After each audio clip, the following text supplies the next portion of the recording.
Welcome back to the deep dive. So we've got this fascinating collection of sources you sent in, and it outlines a single person's daily routine in incredible detail. Yeah, it's a full step-by-step from the 7 a.m. alarm all the way to lights out at 11. Exactly. And what's interesting is they're not just, a list of instructions. Not at all. They're actually full of these subtle little behavioral insights. So our mission today really is to pull apart the architecture of this day. We want to understand the strategies behind it. The why. The why. The organizational thinking, how they manage their energy, and those intentional transitions that make the day flow. We're looking for those key nuggets for you, for anyone trying to structure a less chaotic day. Absolutely.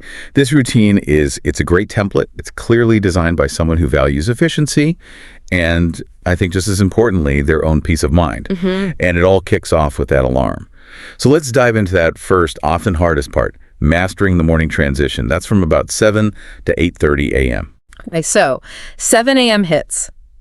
And the sources right away admit that universal struggle, right? That desire to just stay in bed. Oh, yeah?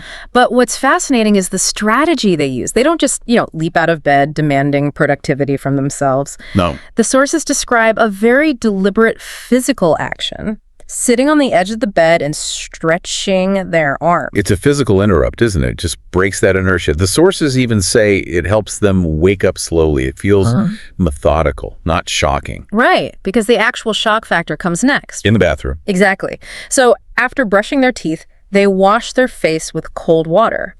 And the source material is so emphatic about this, it says it works like magic. It's not just about getting clean, it's a physiological tool. It is. I mean, that cold water on your face, it taps into something called the mammalian dive reflex. Right. It stimulates the vagus nerve.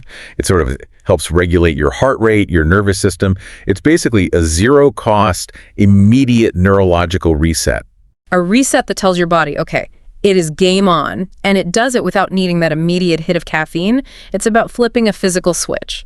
Okay, so then we hit this moment of really strategic flexibility, the shower. Yes, this is a big one. The routine says they'll take a quick shower in the morning if there's enough time, but, and this is key, they're fine skipping it for an evening shower if they're in a hurry. And this tells us so much about their priorities. The morning ritual, like the shower, is less important than the main goal. Which is protecting the day's structure. Exactly. Punctuality and leaving without stress, that's what matters most. So they cut the one activity that can be moved. It's a core stress management strategy right there. It's great cognitive prioritizing.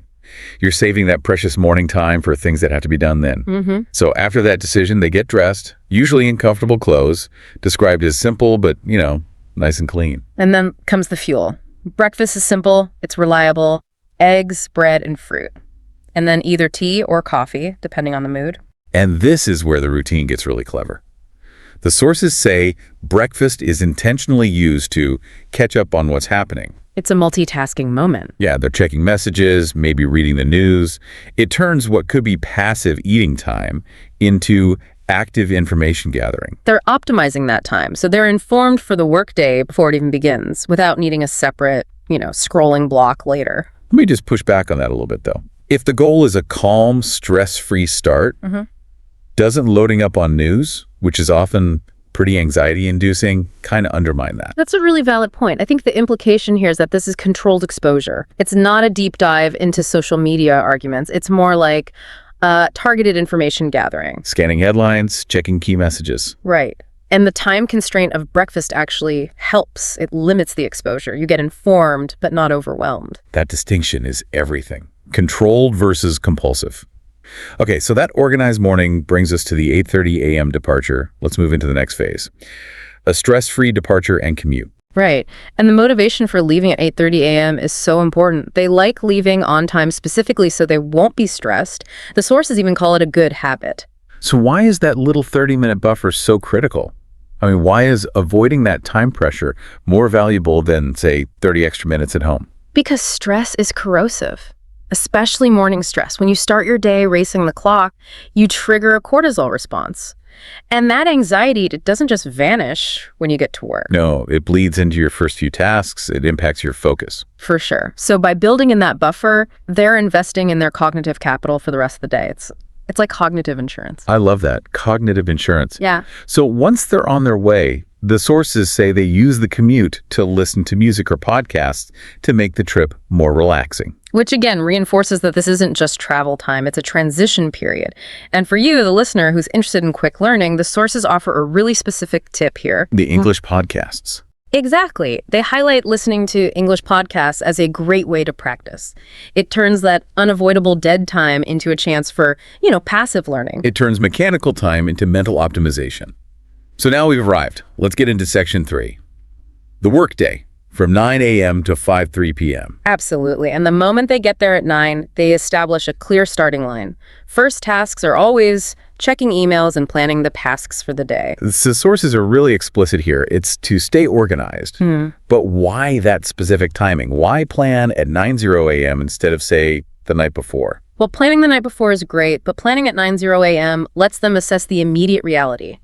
What urgent emails came in overnight? What's their energy level right now? So they're choosing their workflow deliberately, not just reacting to their inbox. Precisely. They're front-loading their day with the highest priority tasks. This is tied to, deep work principles. Do the most important thing first. Right, while their morning energy is at its peak. Which brings us to lunch, another key energy decision. It's described as light and healthy. A salad, a simple meal. And this isn't just about being healthy, it's about performance. They explicitly say they avoid heavy lunches because they make them sleepy. The dreaded afternoon slump, the postprandial dip. Yep. When you eat a heavy meal, your body diverts a ton of resources to digestion, and that leaves less for your brain. So how does the light lunch help? It just minimizes that metabolic distraction. Your blood sugar stays stable, your focus remains sharp. It's crucial for those afternoon meetings or complex tasks. It ensures your 3:000 p.m. is as focused as your 10:00 a.m. That makes sense. And that sustained energy lets them finish tasks effectively and end the workday at 5:30 p.m. on time. And being able to pull the plug at 5:30 p.m. is a sign that the day was efficient. There's no need for that productivity theater of staying late. Right. So the 5:30 close brings us to section 4. The intentional wind down. They're home, and the sources say the first thing they want to do is relax after a long day. This transition is so necessary. The first thing they do when they get home is just relax, watching TV, reading, or just sitting quietly. The sources call it peaceful. It's a mental reset, right? Moving from the professional you to the personal you. Creating a buffer between the office and home life. Exactly. Without that decompression, the workday stress just leaks into your evening, but this way, they're actually present for the rest of the night. Which includes cooking a simple, healthy dinner and spending time with family or friends. Right. And that brings us to the final and maybe most important organizational key.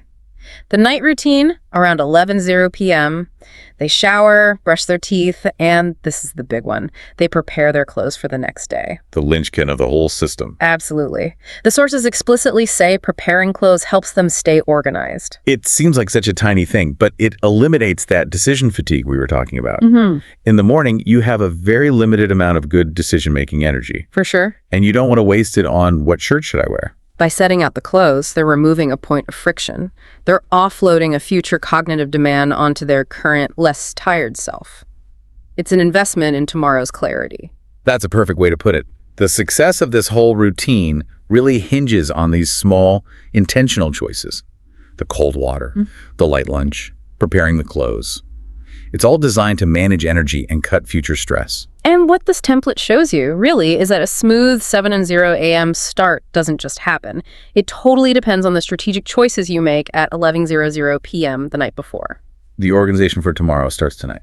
That's it. You can see just how much stress you can remove from your own tomorrow by making these simple choices tonight. So as you wrap up your day, here's a final thought for you, drawn right from these sources.